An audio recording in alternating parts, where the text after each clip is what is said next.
Hello everyone, welcome back to my YouTube channel ಸ್ನೇಹ ಅನುರಾಗ. ನಾನು ನಿಮ್ಮ ಪ್ರೀತಿಯ ಸ್ನೇಹ. ಎಲ್ಲರೂ ಹೇಗಿದ್ದೀರಾ? ನಾನಂತೂ ತುಂಬಾನೇ ಚೆನ್ನಾಗಿದ್ದೀನಿ. ನೀವೆಲ್ಲರೂ ಚೆನ್ನಾಗಿದ್ದೀರಾ ಅಂತ ಭಾವಿಸ್ತಾ ಇವತ್ತಿನ ವಿಡಿಯೋನ ಸ್ಟಾರ್ಟ್ ಮಾಡೋಣ. ನಾನು ನನ್ನ ಲಾಸ್ಟ್ ವಿಡಿಯೋದಲ್ಲಿ ಹೇಳ್ದಂತೆ ಇವಾಗ ನಾನು ಪೋಸ್ಟ್ ಪಾರ್ಟಮ್ ಫೇಸಲ್ಲಿ ಇರೋದ್ರಿಂದ ಅದರ ರಿಲೇಟೆಡ್ ವಿಡಿಯೋಸ್ನ ಮಾಡ್ತೀನಿ ಅಂತ ಹೇಳಿದ್ದೆ. ಹಾಗಾಗಿ ನಾವು ಮೊದಲನೇದಾಗಿ ನಾನು ನನ್ನ ಡೆಲಿವರಿಗೆ ಹಾಸ್ಪಿಟಲ್ ಬ್ಯಾಗ್ನ ಹೇಗೆ ಪ್ಯಾಕ್ ಮಾಡ್ಕೊಂಡಿದ್ದೆ ಅಂತ ಅದರ ಬಗ್ಗೆ ನಾನು ಇವತ್ತು ವಿಡಿಯೋನ ಮಾಡ್ತಾ ಇದ್ದೀನಿ. ಎಕ್ಸ್ಪೆಕ್ಟಿಂಗ್ ಇರೋರಿಗೆ ಹೆಲ್ಪ್ ಆಗುತ್ತೆ ಅನ್ನೋ ಉದ್ದೇಶ ನನ್ನದು. ಹಾಗಾಗಿ ಈ ವಿಡಿಯೋನ ನಾನು ಇವತ್ತು ಮಾಡ್ತಾ ಇದ್ದೀನಿ. ಬನ್ನಿ ಇವಾಗ ವಿಡಿಯೋನ ನೋಡ್ಕೊಂಡು ಬರೋಣ. ಬನ್ನಿ ಇವಾಗ ನಾನು ನನ್ನ ಸೂಟ್ ಕೇಸಲ್ಲಿ ಏನೆಲ್ಲ ಪ್ಯಾಕ್ ಮಾಡ್ಕೊಂಡಿದ್ದೆ ಅಂತ ನಿಮಗೆ ತೋರಿಸ್ತೀನಿ. ಒಟ್ಟು 2 ಸೂಟ್ ಕೇಸ್ ಮಾಡ್ಕೊಂಡಿದ್ದೆ. ಒಂದು ಪಾಪುಗಾಗಿ ಹಾಗೆ ಇನ್ನೊಂದು ನನಗಾಗಿ ಅಂತ. ಡೆಲಿವರಿ ಆದ ಟೈಮಲ್ಲಂತೂ ನಮಗೆ ಎದ್ದು ಓಡಾಡೋದಕ್ಕೆ ಸಾಧ್ಯನೇ ಇಲ್ಲ. ಹಾಗೆ ಈ ಐಟಮ್ಸ್ಗಳನ್ನು ತೆಕ್ಕೊಡೋದಕ್ಕೆ ಪಾಪುಗೆ ಏನೇನು ಬೇಕೋ ಅದನ್ನು ತೆಕ್ಕೊಳ್ಳೋದಕ್ಕಂತೂ ಸಾಧ್ಯನೇ ಇಲ್ಲ. ಹಾಗಾಗಿ ಈ ಥರ ಸಪ್ರೇಟಾಗಿ ಇಟ್ಕೊಳ್ಳೋದ್ರಿಂದ ನಾವು ನಮ್ಮ ಜೊತೆ ಬಂದಿರೋ ಕೇರ್ ಟೇಕರ್ಸ್ ಅಥವಾ ಪೇರೆಂಟ್ಸ್ ಆಫ್ಕೋರ್ಸ್ ಬಂದೇ ಇರ್ತಾರೆ, ಅವರಿಗೆ ಹೆಲ್ಪ್ ಆಗತ್ತೆ, ಈಸಿ ಆಗತ್ತೆ ಅಂತ. ಮೊದಲನೇದಾಗಿ ಪ್ರೆಗ್ನೆನ್ಸಿ ರಿಪೋರ್ಟ್ಸ್, ಇದನ್ನು ಇಟ್ಕೊಳ್ಳೋದನ್ನು ಮರಿಲೇಬೇಡಿ. ಎಲ್ಲದನ್ನ ಇಟ್ಕೊಳ್ಳೋದಕ್ಕಿಂತ ಮುಂಚೆ ಒಂದು ನೋಟ್ ಮಾಡ್ಕೊಳ್ಳಿ, ಏನೆಲ್ಲ ವಸ್ತುಗಳು ಬೇಕಾಗ್ಬೋದು ನಿಮಗೆ ಹಾಗೆ ಪಾಪುಗೆ ಅಂತ. ಹಾಗೆ ಅದನ್ನು ನೋಡಿಕೊಂಡು ಒಂದೊಂದೇ ಐಟಮ್ಸನ್ನು ನೀವು ನಿಮ್ಮ ಸೂಟ್ ಕೇಸಲ್ಲಿ ಇಟ್ಕೊಳ್ತಾ ಬನ್ನಿ. ಆಗ ಯಾವುದೇ ಐಟಮ್ಸ್ ಮಿಸ್ ಆಗೋದಿಲ್ಲ. ನೋಡಿ, ಇದು ಹಾಟ್ ವಾಟರ್ ಬ್ಯಾಗ್. ನೋಡೋದಕ್ಕೆ ಎಷ್ಟು ಕ್ಯೂಟ್ ಆಗಿದೆ ಅಲ್ವಾ? ನೋಡಿ, ಇದ್ರ ಒಳಗೆ ಈ ರೀತಿಯಾಗಿ ಓಪನ್ ಮಾಡಿ ನಾವು ಹಾಟ್ ವಾಟರ್ನ ತುಂಬಿಸ್ಕೊಳ್ಬೋದು. ಇದು ನಿಮಗೆ ಲೇಬರ್ ಪೇನ್ ಎಲ್ಲ ಬಂದಾಗ ಸೊಂಟಕ್ಕೆ ಕಾವು ಕೊಡ್ಕೊಳ್ಳೋಕ್ಕೆ ತುಂಬಾನೇ ಹೆಲ್ಪ್ ಆಗುತ್ತೆ. ಎಷ್ಟೋ ರಿಲೀಫ್ ಅನ್ಸತ್ತೆ. ನಂಗಂತೂ ಈ ಹಾಟ್ ವಾಟರ್ ಬ್ಯಾಗ್ ತುಂಬಾನೇ ಹೆಲ್ಪ್ ಆಯಿತು. ನನ್ನ ಡೆಲಿವರಿ ಸ್ಟೋರಿನ ಇನ್ನೊಂದು ಬ್ಲಾಗಲ್ಲಿ ಶೇರ್ ಮಾಡ್ಕೊಳ್ತೀನಿ, ಆವಾಗ ಡೀಟೇಲ್ ಆಗಿ ಹೇಳ್ತೀನಿ ಇದರ ಬಗ್ಗೆ. Next important is medicines. ನೀವು ಯಾವುದೇ ಮೆಡಿಸಿನ್ಸನ್ನು ತಗೊತಾ ಇದ್ರೆ ಅದನ್ನು ಇಟ್ಕೊಳ್ಳೋದನ್ನು ಮರಿಬೇಡಿ. ಯಾಕಂತಂದರೆ ಅದು ನಾವು ಡೆಲಿವರಿ ಆಗೋಕ್ಕಿಂತನೂ ಮುಂಚೆ ಎಲ್ಲನೂ ತಗೊಳ್ಬೇಕಾಗಿ ಬರುತ್ತೆ. ಹಾಗಾಗಿ ಅದನ್ನು ಮಿಸ್ ಮಾಡೋದಕ್ಕೆ ಹೋಗಬೇಡಿ. ನೆಕ್ಸ್ಟ್ ನೋಡಿ, ಇಲ್ಲಿ ನಾನು ಒಂದು ಪುಟ್ಟ ಮೇಕಪ್ ಪೌಚನ್ನು ತಗೊಂಡಿದ್ದೀನಿ. ತುಂಬ ಬೇಸಿಕ್ ಮೇಕಪ್ ಪೌಚನ್ನು ನಾನು ಇಲ್ಲಿ ತಗೊಂಡಿರೋದು. ಒಂದು ಕೋಮ್, ಲಿಪ್ ಬಾಮ್, ಸ್ಕ್ರಂಚಿ, ಒಂದು ಕ್ಲಿಪ್, ಬಿಂದಿ, ಹಾಗೆ ಒಂದು ಮಾಯ್ಶ್ಚರೈಸರ್, ಇಷ್ಟೇ ನಾನು ಇಟ್ಕೊಂಡಿರುವಂಥದ್ದು.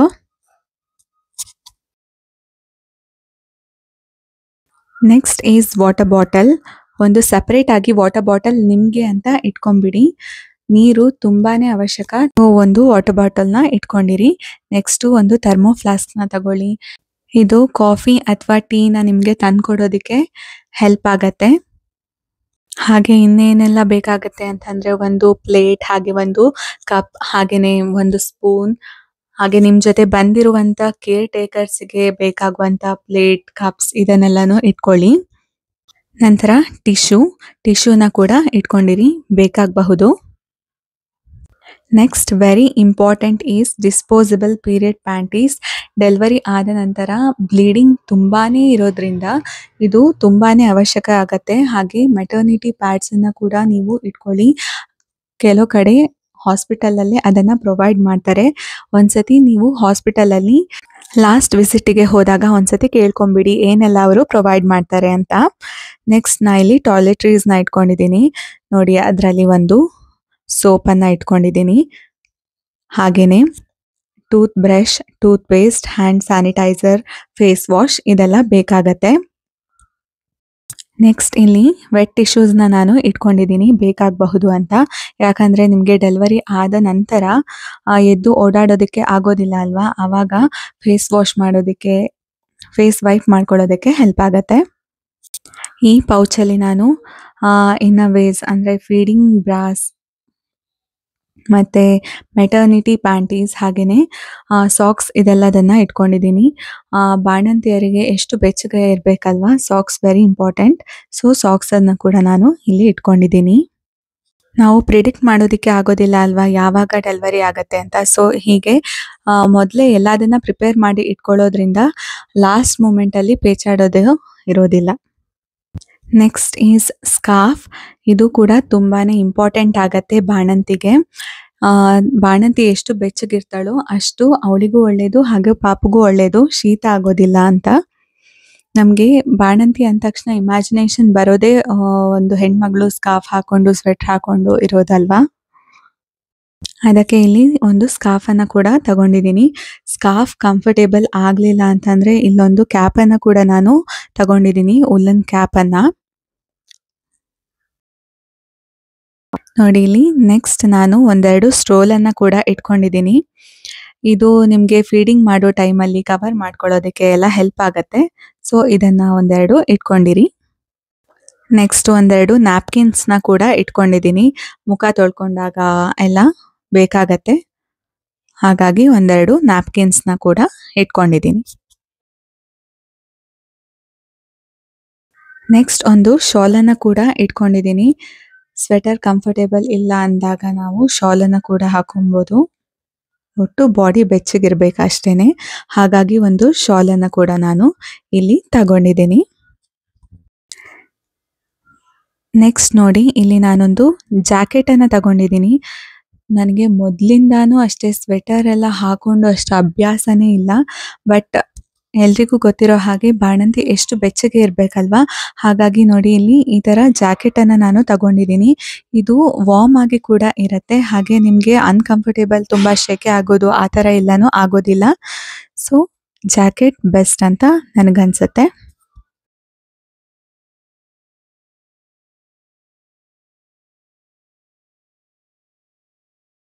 ಹಾಗೆ ಒಂದು ಟವಲ್ನ ಕೂಡ ತಗೊಂಡಿದ್ದೀನಿ, ಸ್ನಾನ ಮಾಡಿದಾಗ ಬೇಕಾಗತ್ತೆ ಅಂತ. ಹಾಗೆ ಒಂದು ಬೆಡ್ ಸ್ಪ್ರೆಡ್ ಮತ್ತೆ ಪಿಲ್ಲೋ ಕವರ್ ಅನ್ನ ಕೂಡ ತಗೊಂಡಿದ್ದೀನಿ. ಅಲ್ಲಿ ಹಾಸ್ಪಿಟಲ್ ಅಲ್ಲಿ ಅಷ್ಟು ಕ್ಲೀನ್ ಇಲ್ಲ, ನಿಮ್ಗೆ ಅಷ್ಟು ಸರಿ ಅನ್ಸ್ಲಿಲ್ಲ ಅಂತಂದ್ರೆ ಎಮರ್ಜೆನ್ಸಿಗೆ ಇಟ್ಕೊಂಡಿದ್ದೀನಿ. ಇದು ಆಲ್ಮೋಸ್ಟ್ ಎಲ್ಲ ಹಾಸ್ಪಿಟಲ್ಸ್ ಅಲ್ಲೂ ಎಲ್ಲ ನೀಟಾಗಿ ಮೇಂಟೈನ್ ಮಾಡಿರ್ತಾರೆ, ಬಟ್ ಎಮರ್ಜೆನ್ಸಿಗೆ ಇಟ್ಕೊಂಡಿರಿ.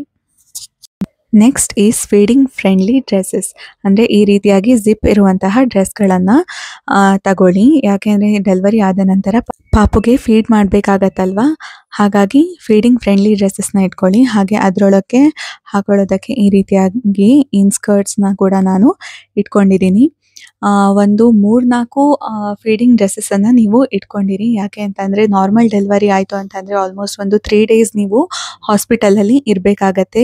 ಸಿ ಸೆಕ್ಷನ್ ಆಯಿತು ಅಂತಂದರೆ ಆಲ್ಮೋಸ್ಟ್ ಒಂದು 5 ಡೇಸ್ ನಿಮ್ಮನ್ನು ಹಾಸ್ಪಿಟಲಲ್ಲಿ ಇರಿಸ್ಕೋತಾರೆ. ಹಾಗಾಗಿ ಒಂದು 4-5 ಫೀಡಿಂಗ್ ಡ್ರೆಸ್ಸಸ್ನ ನಾನು ಇಲ್ಲಿ ಇಟ್ಕೊಂಡಿದ್ದೀನಿ.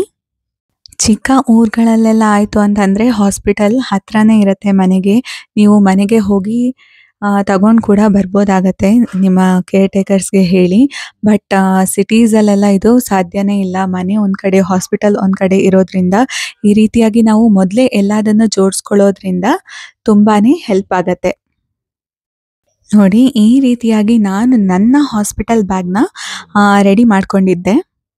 ನೆಕ್ಸ್ಟ್ ಒಂದು ಸ್ವಲ್ಪ ನ್ಯೂಸ್ ಪೇಪರ್ಸನ್ನು ಕೂಡ ಇಟ್ಕೊಂಡಿರಿ, ಇದು ಕೂಡ ಬೇಕಾಗತ್ತೆ. ಹಾಗೆಯೇ ಮೊಬೈಲ್ ಚಾರ್ಜರ್ ಇದು ಕೂಡ ಇಂಪಾರ್ಟೆಂಟೇ ಇಟ್ಕೊಂಡಿರಿ, ಇದೆಲ್ಲ ಬೇಕಾಗತ್ತೆ. ಹಾಗೆಯೇ ಈ ರೀತಿಯಾಗಿ ಬ್ಯಾಗ್ಸನ್ನು ಕೂಡ ಇಟ್ಕೊಂಡಿರಿ. ನೀವು ಯೂಸ್ ಮಾಡಿರುವಂತಹ ಬಟ್ಟೆನ ಒಗೆಯೋಕ್ಕೆ ಕೊಟ್ಕೊಳ್ಸೋದಕ್ಕೆ ಇದಕ್ಕೆಲ್ಲ ಬೇಕಾಗತ್ತೆ. ಹಾಗಾಗಿ 1-2-3 ಬ್ಯಾಗ್ಸನ್ನು ಕೂಡ ಇಟ್ಕೊಂಡಿರಿ. ಹಾಗೆಯೇ ಒಂದಷ್ಟು ವೇಸ್ಟ್ ಹಳೆ ಬಟ್ಟೆಗಳನ್ನು ಕೂಡ ಒಂದಷ್ಟು ಇಟ್ಕೊಂಡಿರಿ, ಇದು ನಿಮಗೆ ಡೆಲಿವರಿ ಟೈಮಲ್ಲಿ ಬೇಕಾಗತ್ತೆ. ಇದಿಷ್ಟು ನನ್ನ ಹಾಸ್ಪಿಟಲ್ ಬ್ಯಾಗ್ ಆಯಿತು. ನೆಕ್ಸ್ಟ್ ಇವಾಗ ನನ್ನ ಪಾಪುಗೆ ಹೇಗೆ ರೆಡಿ ಮಾಡ್ಕೊಂಡಿದ್ದೆ ಅಂತ ನೋಡೋಣ ಬನ್ನಿ. ನೋಡಿ ನನಗೆ ಒಂದು ಪುಟಾಣಿ ಸೂಟ್ಕೇಸ್ನ ಇಟ್ಕೊಂಡಿದ್ದೆ, ಪಾಪುಗೆ ಇಲ್ಲಿ ದೊಡ್ಡ ಸೂಟ್ಕೇಸ್ನ ತಗೊಂಡಿದ್ದೀನಿ. ಪಾಪು ಐಟಮ್ಸ್ ತುಂಬಾ ಇರುತ್ತಲ್ವ, ತುಂಬಾ ಬೇಕಾಗತ್ತೆ. ಹಾಗಾಗಿ ಇಲ್ಲಿ ದೊಡ್ಡ ಸೂಟ್ಕೇಸ್ನ ಪಾಪುಗೆ ತಗೊಂಡಿದ್ದೀನಿ.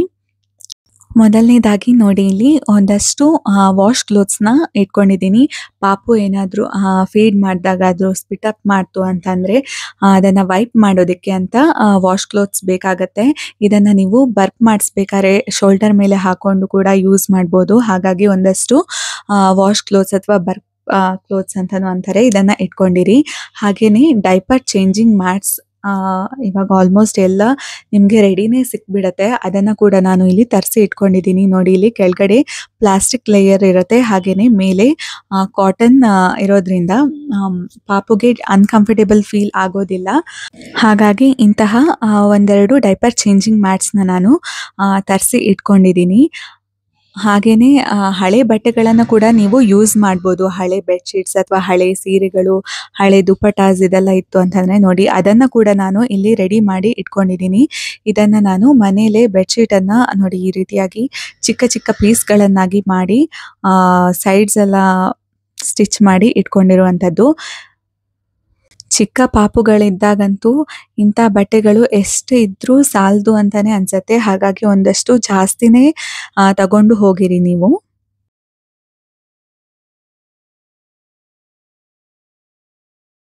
ಹಾಗೆ ಇಲ್ಲೊಂದು ಡ್ರೈ ಶೀಟ್ ಅನ್ನ ಕೂಡ ನಾನು ಇಟ್ಕೊಂಡಿದ್ದೀನಿ. ರಬ್ಬರ್ ಶೀಟ್ ಅಂತ ಮುಂಚೆ ಎಲ್ಲ ಹೇಳ್ತಾ ಇದ್ರು, ಬಟ್ ಇದು ಸ್ವಲ್ಪ modified version of rubber sheet ಅಂತ ಹೇಳ್ಬೋದು ಅಷ್ಟೇನೆ. ಪಾಪು ಏನಾದರೂ ಪೀ ಮಾಡ್ತು ಅಂತಂದರೆ ಇದು ಅಬ್ಸಾರ್ಬ್ ಮಾಡ್ಕೊಳ್ಳುತ್ತೆ. ಹಾಗಾಗಿ ಇದನ್ನು ಕೂಡ ಇಟ್ಕೊಂಡಿದ್ದೀನಿ. ಆ್ಯಂಡ್ ಅದೇ ಹೇಳಿದ್ನಲ್ಲ ರಬ್ಬರ್ ಶೀಟ್ ಅಂತ, ಅದನ್ನು ಕೂಡ ಇಟ್ಕೊಂಡಿದ್ದೀನಿ. ಹಾಸ್ಪಿಟಲಲ್ಲಿ ಪಾಪುನ ಮಲಗಿಸ್ಬೇಕಾದ್ರೆ ಇದನ್ನು ಬೆಡ್ ಮೇಲೆ ಹಾಕಿಬಿಟ್ಟು ನಂತರ ಅದರ ಮೇಲೆ ಡ್ರೈ ಶೀಟ್ಸನ್ನು ಹಾಕಿಬಿಟ್ಟು ಮಲಗಿಸ್ಬೋದು ಅಂತ ಇದನ್ನು ಇರಲಿ ಅಂತ ಇಟ್ಕೊಂಡಿದ್ದೀನಿ. ಈ ಪಾಪುಗಳ ಐಟಮ್ಸ್ ಅನ್ನೆಲ್ಲ ನೋಡೋದಕ್ಕೆ ಎಷ್ಟು ಖುಷಿ ಅನ್ಸುತ್ತಲ್ವಾ, ಎಷ್ಟು ಕ್ಯೂಟ್ ಕ್ಯೂಟ್ ಪ್ರಿಂಟ್ಸ್ ಎಲ್ಲ ಇರುತ್ತೆ. ನೋಡಿ ಇಲ್ಲಿ ನೆಕ್ಸ್ಟ್ ನಾನು ಪಾಪುಗೆ ಸ್ವ್ಯಾಡಲ್ ಮಾಡೋದಕ್ಕೋಸ್ಕರ ಈ ಮಸ್ಲಿನ್ ಕ್ಲಾತ್ ಎಲ್ಲ ಬರುತ್ತಲ್ಲ ಅದನ್ನ ಇಟ್ಕೊಂಡಿದ್ದೀನಿ. ಇದು ಮೇನ್ ಇಂಪಾರ್ಟೆಂಟ್ ಏನು ಅಂತಂದ್ರೆ ಹಾಸ್ಪಿಟಲಲ್ಲಿ ಒಂದ್ಸತಿ ಕೇಳ್ಕೊಳ್ಳಿ, ಪಾಪು ಹುಟ್ಟಾದ್ಮೇಲೆ ಅವರು ಸ್ವ್ಯಾಡಲ್ ಮಾಡಿ ಕೊಡ್ತಾರಾ ಅಥವಾ ಕ್ಲೋತ್ಸ್ ಅನ್ನೇ ಹಾಕ್ತಾರಾ ಅಂತ. ಬಿಕಾಸ್ ನಾನು ಏನ್ ಅನ್ಕೊಂಡಿದ್ದೆ ಅಂತಂದ್ರೆ ಪಾಪುಗೆ ಕ್ಲೋತ್ಸ್ನೇ ಹಾಕ್ತಾರೆ ಹಾಸ್ಪಿಟಲ್ ಅಲ್ಲಿ ಅಂತ. ಬಟ್ ನಾನು ಹೋಗಿದ್ದಂತ ಹಾಸ್ಪಿಟಲ್ ಅಲ್ಲಿ ಪಾಪುಗೆ ಇದ್ದಷ್ಟು ದಿವಸನೂ ಅವರು ಸ್ವ್ಯಾಡಲ್ಲೇ ಮಾಡ್ತಾ ಇದ್ದಿದ್ದು. ಹಾಗಾಗಿ ನಾನು ಇಲ್ಲಿ ಇಟ್ಕೊಂಡಿದ್ದೆ ಜಸ್ಟ್ 2 ಸ್ವ್ಯಾಡಲ್ ಸಾಕಾಗ್ಲೇ ಇಲ್ಲ, ನಾನು ಮತ್ತೆ ತರಿಸ್ಕೋಬೇಕಾಯ್ತು. ಹಾಗಾಗಿ ಒಂದ್ಸತಿ ಕೇಳ್ಕೊಳ್ಳಿ. ಹಾಗೇನೆ ನೋಡಿ ಇಲ್ಲಿ ಟವಲ್ ಬೇಕಾಗತ್ತೆ. ಪಾಪುಗೆ ಸ್ನಾನ ಮಾಡಿಸಿದಾಗ ಅದನ್ನ ವೈಪ್ ಮಾಡೋದಕ್ಕೆ ಅಂತ ಒಂದು ಟವಲ್ ಅನ್ನ ಕೂಡ ನಾನು ಇಲ್ಲಿ ಇಟ್ಕೊಂಡಿದ್ದೀನಿ. ಹಾಗೆ ನೋಡಿ ಈ ಸಾಫ್ಟ್ ಕಾಟನ್ ಬಟ್ಟೆಗಳೆಲ್ಲ ಇರುತ್ತಲ್ಲ ಅದನ್ನ ಕಟ್ ಮಾಡಿ ಈ ರೀತಿಯಾಗಿ ಚಿಕ್ಕ ಚಿಕ್ಕ ಪೀಸ್ಗಳಾಗಿ ಮಾಡಿ ಇಟ್ಕೊಂಡಿದ್ದೀನಿ.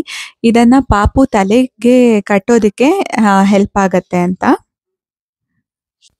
ಹಾಗಾಗಿ ಈ ಸ್ವ್ಯಾಡಲ್ ಮಾಡೋದಕ್ಕೆ ಕ್ಲಾತ್ಸ್ ಮತ್ತೆ ಈ ಪಾಪುಗೆ ತಲೆಗೆ ಕಟ್ಟೋದಕ್ಕೆ ತಗೊಂಡಿರುವಂಥ ಕ್ಲಾತ್ಸ್ ಅನ್ನ ಒಂದಷ್ಟು ಸ್ವಲ್ಪ ಜಾಸ್ತಿನೇ ಇಟ್ಕೊಳ್ಳಿ ಅಂತ ಹೇಳ್ತೀನಿ ನಾನು.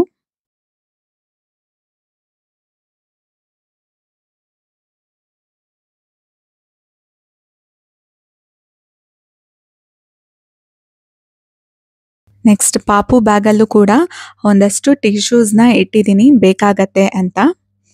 ಹಾಗೇನೆ ನೋಡಿ ಇಲ್ಲಿ ಎಷ್ಟು ಕ್ಯೂಟ್ ಪ್ರಿಂಟ್ ಇರುವಂತಹ receiving blanket.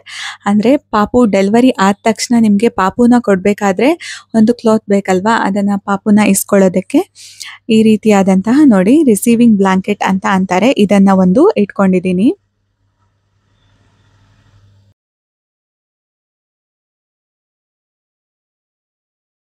Next baby blanket ಅನ್ನ ಒಂದು ಇಟ್ಕೊಂಡಿದ್ದೀನಿ.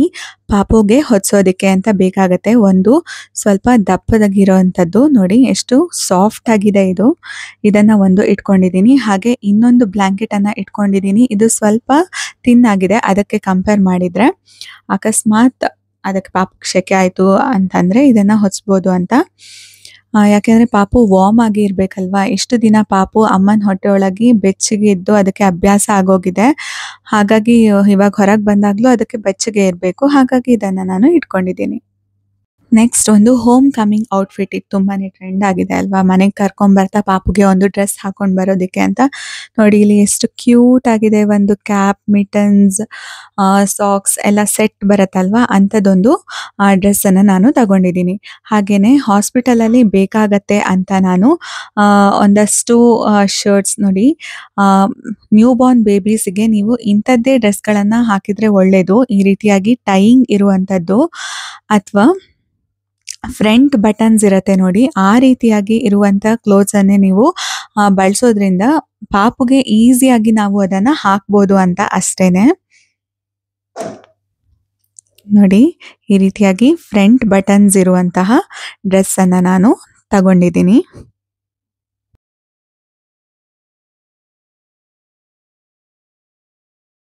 ಹಾಗೇನೆ ಒಂದು ಸ್ವೆಟರ್ನ ಕೂಡ ಇಟ್ಕೊಂಡಿದ್ದೀನಿ.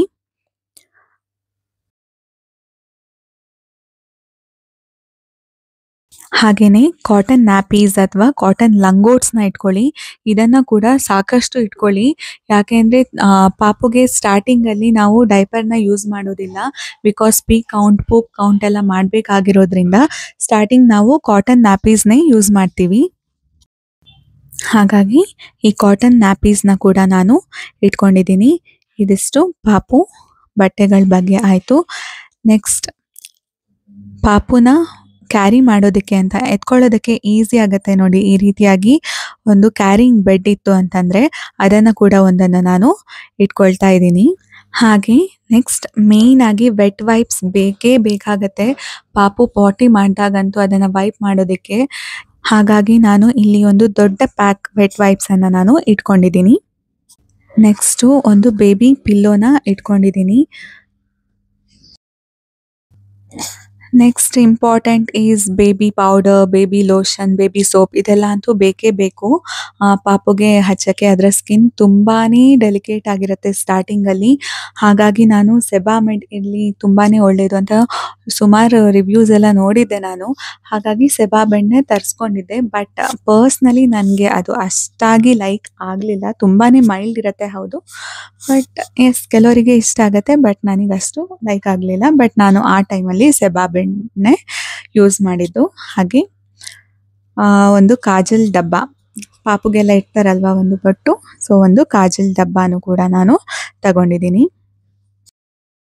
ನೆಕ್ಸ್ಟ್ ಇಂಪಾರ್ಟೆಂಟ್ ಏನು ಅಂತಂದರೆ ಪಾಪುಗೆ ಬೇಕಾಗುವಂತಹ ಕ್ಯಾಪ್ಸ್, ಮಿಟನ್ಸ್ ಆ್ಯಂಡ್ ಸಾಕ್ಸ್. ಪಾಪುನ ಬೆಚ್ಚಗಿಡಕ್ಕೆ ಅದರ ನೆತ್ತಿ ಎಲ್ಲ ತುಂಬಾ ಬೆಚ್ಚಗಿರಬೇಕು. ಹಾಗಾಗಿ ಕ್ಯಾಪ್ಸ್ ಹಾಕಲೇಬೇಕು. ಕ್ಯಾಪ್ಸನ್ನು ತಗೊಂಡಿದ್ದೀನಿ 1-2-3. ಹಾಗೆಯೇ ಮಿಟನ್ಸ್ ಆ್ಯಂಡ್ ಸಾಕ್ಸ್ ಎಲ್ಲನೂ ಅಷ್ಟೇ, ಕೈಕಾಲುಗಳು ಬೆಚ್ಚಗಿರಬೇಕು.